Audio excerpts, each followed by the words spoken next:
Is your Mustang GT's screen going black when you plug in for Apple CarPlay?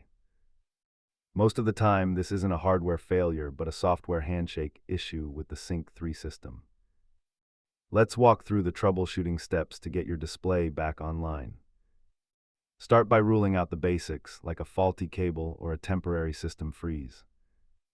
These are the three most frequent software triggers for that dreaded black screen.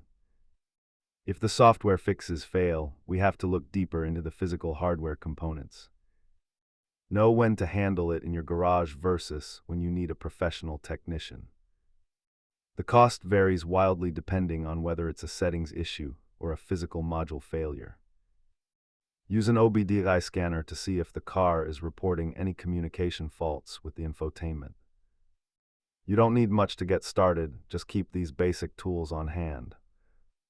Remember, don't rush into replacing expensive parts until you've exhausted every software option. Thanks for watching. Subscribe for more Mustang maintenance guides and keep your ride running right.